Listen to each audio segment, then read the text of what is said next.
Hi guys, welcome back to everyday with Siddhu. ఈ రోజు మేము పెద్ద సాహసమే చేసాం. ఫస్ట్ మేము బెల్లందూరు వచ్చాం.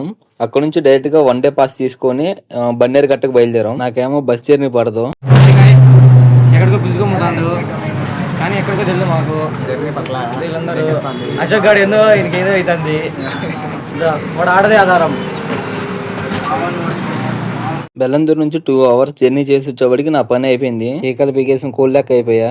అది కనిపిస్తుందా, అదే మేము ఎక్కాల్సిన గట్టు. ఇప్పుడు వెళ్ళేదారిలో నన్ను ఈ కోతి మామ భయపెట్టాడు.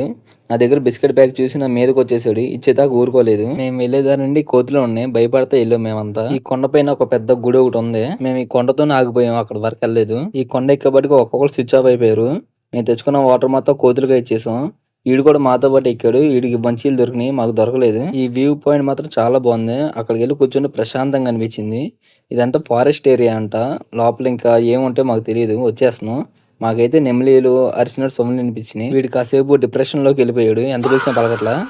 ఈ truck driver a confidence seat వచ్చాడో నాకైతే అర్థం కాలేదు. ఆ ట్రక్ పైకి ఎక్కిద్దో ఎక్కదో మీకు కామెంట్ చేసి చెప్పండి. అలాగే బెంగళూరులో ఉన్న వాళ్ళు మంచి విజిట్ ప్లేసెస్ ఏమైనా ఉంటే కామెంట్ చేసి చెప్పండి. లాస్ట్ కి ఆ ట్రక్ డ్రైవర్ వాళ్ళు కూడా దాన్ని రివర్స్ చేసి వదిలేసాడు. వీడు చూడండి, ఎవరితో ఫోన్ మాట్లాడితే ఏం చేస్తామో మనకే తెలియదు అన్నట్టు వీడు ఒక పెద్ద ఉదాహరణ. ఈ ప్లేస్ ని ఎంతమంది విజిట్ చేశారో కామెంట్ చేసి చెప్పండి. సంతూర్ మమ్మీ నాకు పొడుకోబెట్టి నీళ్ళు పోస్తుంది.